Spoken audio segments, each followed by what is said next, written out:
सरकार जो है सीएम अंदर से रहकर भी चला सकते थे, लेकिन रिजाइन देना मतलब कोई सीरियस मैटर है। इसके ऊपर इस मैटर को एड्रेस करना बहुत जरूरी है। तो आपको क्या लगता है क्या मैटर वो हो सकता है?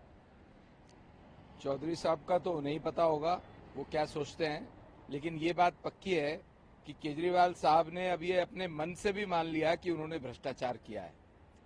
आदमी रिजाइन तभी करता है जब गिल्टी कॉन्शियस होता है। तो केजरीवाल साहब को ये समझ में आ गया 6 महीने जेल में रह करके कोर्ट की प्रोसीडिंग समझ के कि जो उन्होंने भ्रष्टाचार किया है उस पर कोर्ट ने ठीक से कॉग्निजेंस लिया है और वो भ्रष्टाचारी प्रूव होने वाले हैं। इसलिए उनको ये बात समझ में आ गई और उन्होंने रिजाइन किया। ये देश के पहले मुख्यमंत्री हैं कि जो अरेस्ट होता है मुख्यमंत्री के रूप में, और वो तब उनको मोरालिटी ध्यान नहीं आती है, तब उनको ये समझ में नहीं आता कि कानून के लंबे हाथ होते हैं और देश में कानून का राज है। मेरे को ये साफ साफ समझ में आता है कि अभी भी रिजाइन नहीं किया है, अभी भी 2 दिन का टाइम मांगा है। पता नहीं किस बात के लिए मांगा है, 2 दिन में क्या करेंगे।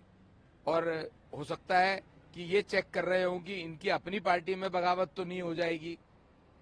तो इस बात से बिल्कुल स्पष्ट हो रहा है कि इन्होंने ये मान लिया कि ये भ्रष्टाचारी हैं, इस कारण से इन्होंने रिजाइन किया है। इसी पर जेडीयू के सांसद संजय कुमार झा वो भी कह रहे हैं कि मामला भी खत्म नहीं हुआ है, तो 2 दिन का समय क्यों लगा रहे हैं? चाहिए 5-6 महीने पहले रिजाइन दे देते। मैंने बताया पहले मुख्यमंत्री हैं जो जेल में रह करके सरकार चलाना चाह रहे थे, जो कि 100% अनकॉन्स्टिट्यूशनल है। इसमें दिल्ली की जनता का क्या कसूर है? एक मुख्यमंत्री जो पिछले 10 साल से दिल्ली का मुख्यमंत्री है, कोई परफॉर्मेंस नहीं है, कोई दिल्ली में विकास नहीं है, लेकिन सत्ता का मोह इतना ज्यादा है। जो राजनीति बदलने आए थे पता नहीं क्या क्या बदल दिया। अब जिस शीश महल में 52 करोड़ रुपए इन्होंने उसके रखरखाव पे खर्च करे थे, अब उसमें मुख्यमंत्री नहीं है, फिर भी रहेंगे। ये जब रिजाइन करेंगे तो काफिला लेकर के चलेंगे, उसी शीश महल में रहेंगे। और आज से 10 साल पहले कहते थे कि हम वीआईपी कल्चर को समाप्त करेंगे, हम साधारण घरों में रहेंगे। अभी तो ये देखना, रिजाइन करने के बाद भी अगर इन्होंने 2 दिन में किया तो उसी शीश महल में रहेंगे, तो उसका जवाब भी इनके पास नहीं होगा। सौरभ भारद्वाज कह रहे हैं कि अग्नि परीक्षा है तो दोबारा देंगे और दोबारा से सत्ता में वापस आएंगे। अब तो जनता तय करेगी कि इस भ्रष्टाचारी को दिल्ली की सत्ता देनी है या नहीं देनी। और जनता ने अभी 3 महीने पहले तय करके बताया है।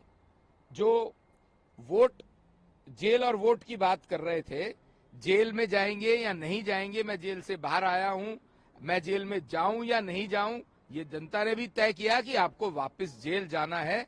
7 सीटें कांग्रेस और आम आदमी के कोलिशन के बावजूद भी जनता के आशीर्वाद से भारतीय जनता पार्टी के कार्यकर्ता सांसद बने। आखिरी सवाल है, राहुल गांधी ने सिख को लेकर जो बयान दिया था उस पर रवनीत सिंह केंद्रीय मंत्री है बिहार से, वो कह रहे हैं कि धर्म को तोड़ने की कोशिश कर रहे हैं राहुल गांधी। विदेश में कह रहे हैं कि भारत में पगड़ी पहनना की जा रही है, स्वर्ण मंदिर में गोलियां चलाई गई। एक बार फिर से वो एलिगेशन लगा रहे हैं। राहुल गांधी, बड़े दुख की बात है, कांग्रेस पार्टी के सबसे बड़े नेता बनते हैं और उनको देश से कोई प्यार नहीं है। आप उनकी नेशनलिस्टिक मानसिकता देखिए, कैसी नेशनलिस्टिक मानसिकता है कि देश के बाहर जाकर के देश की बदनामी करते हैं। देश के अंदर वो ये दिखाना चाहते हैं कि देश में यहां पर किसी भी धर्म के लोगों के लिए सद्भाव नहीं है। तो राहुल गांधी को सोचना चाहिए वो बाहर जाकर के क्या बोलते हैं। वैसे वो, मुझे ऐसा लगता है, जानबूझकर ऐसा बोलते हैं, उनको देश से कोई प्यार नहीं है। एक तरफ नरेंद्र मोदी जी देश का सम्मान पूरे विश्व स्तर पर बढ़ा रहे हैं और दूसरी तरफ राहुल गांधी जी देश के सम्मान को नीचे गिराने की कोशिश कर रहे हैं। दिल्ली में डेंगू से पहली मौत हुई है, लोकनायक अस्पताल में इलाज चल रहा था। तो डेंगू का जो कहर अब दिल्ली में शुरू हो गया है, क्योंकि मैंने बताया कि आम आदमी पार्टी की नगर निगम है, आम आदमी पार्टी की दिल्ली में सरकार है, इनके पास कोई पॉलिसी नहीं है। पॉलिसी पैरालिसिस है, paralysis of the implementation of the all previous policies हैं। ये कुछ नहीं कर सकते। डेंगू से पहली मौत दुखदाई है। इनको, नगर निगम को अभी तक ये समझ में नहीं आया, नगर निगम की मेयर को, कि स्टैंडिंग कमेटी बनाना कितना जरूरी है। 1.5 साल से स्टैंडिंग कमेटी नहीं है जो नगर निगम के फाइनेंशियल एस्पेक्ट्स को निर्णय लेती है, इंप्लीमेंट करती है। मेयर इसमें कुछ कर ही नहीं पाएगा। तो इन्होंने दिल्ली को पूरी तरह से जलमग्न किया बारिश में, क्योंकि नालों की सफाई नहीं हुई।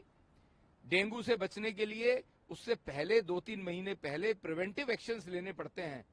कोई प्रिवेंटिव एक्शन नहीं लिए गए। दिल्ली में कोई फॉगिंग नहीं हो रही, दिल्ली में कोई नालियों के अंदर स्प्रे नहीं हो रहे, डेंगू का लार्वा ना पैदा हो इसके लिए कोई कोशिश नहीं की गई।